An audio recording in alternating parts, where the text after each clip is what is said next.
O Evangelho segundo o Espiritismo, capítulo 28, itens 71 e 72, por um suicida.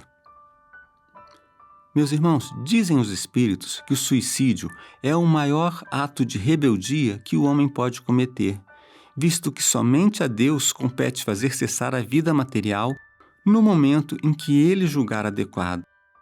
O ato de tirar a própria vida demonstra uma insubordinação às leis divinas. Significa que a pessoa perdeu a fé, perdeu a esperança, ou que via somente na matéria a finalidade de sua existência e a realização de seus sonhos e aspirações.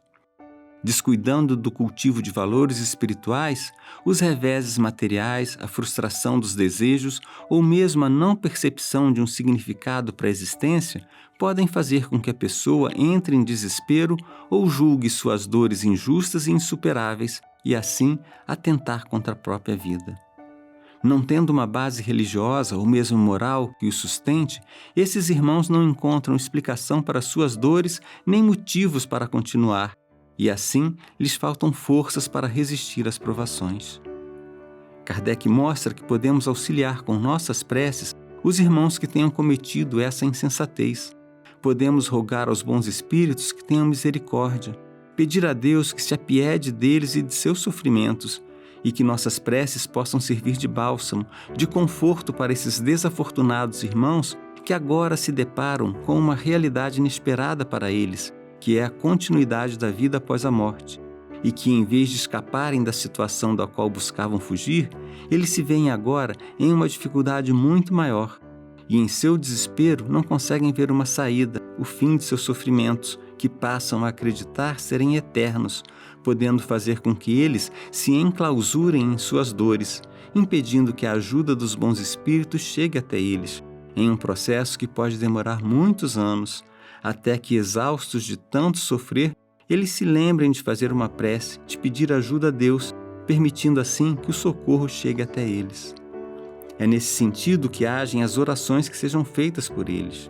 Mesmo que eles não captem inteiramente o teor da prece, as vibrações amorosas, de compaixão e piedade que lhes sejam dirigidas têm o poder de atenuar suas dores, de, por assim dizer, abrir brechas nessas coraças de sofrimento em que eles se enclausuram, fazendo com que a luz chegue até eles. Devemos orar por aqueles que já cometeram este ato, mas sem nos esquecermos também de rogar por aqueles que mantenham ideação suicida, muitas vezes não revelada a ninguém. Aqueles que, por mudanças em suas rotinas, devido a problemas econômicos, sentimentais ou de outras espécies, vítimas de preconceitos e de bullying, são tomados pela descrença, pela ansiedade, pelo medo, pela desilusão, pela falta de esperança e entram em depressão, perdendo o gosto pela vida. Oremos por eles, peçamos a Deus que permita que os bons espíritos se acerquem deles, em especial seus mentores, e que tenham força para demovê-los da ideia de atentar contra a própria vida.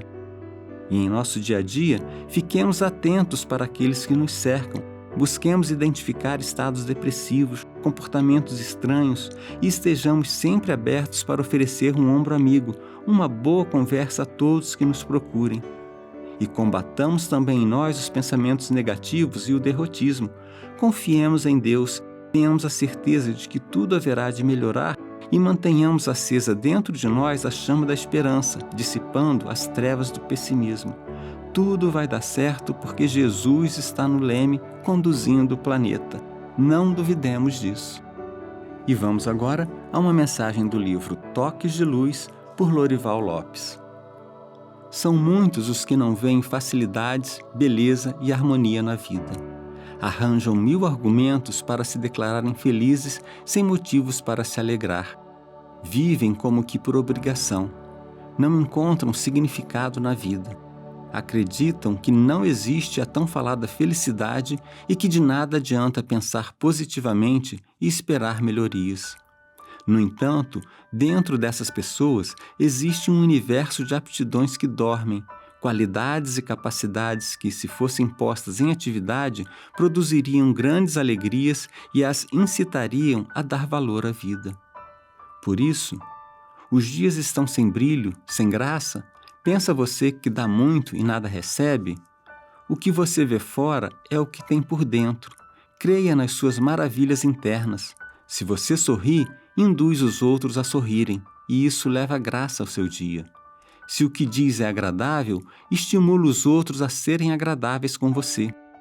Se distribui benefícios, eles se voltam para você de uma maneira ou de outra. Essa é a lei da vida, a lei de Deus. Pense e haja positivamente. O bem que vem a você precisa do bem que está em você para ser realmente um bem. E elevemos agora os pensamentos numa prece.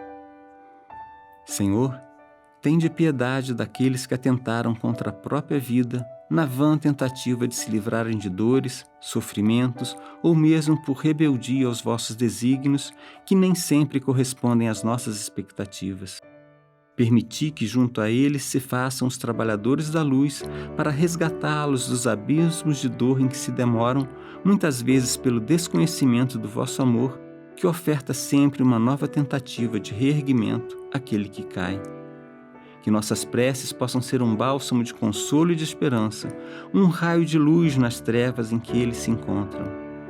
Tende piedade também daqueles encarnados ou desencarnados que contribuíram para a perpetração deste ato nefasto, pois haverá um dia de responder, seja pela indução, seja pela omissão com a qual contribuíram para esse desfecho.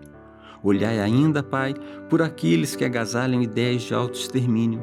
Permiti que seus anjos protetores os inspirem a buscar o auxílio que tanto necessitam, junto a pais, amigos, profissionais de saúde e principalmente que busquem a vós e que essa nossa prece sirva de estímulo a que todos eles se abram a vosso amor incondicional. E que assim seja.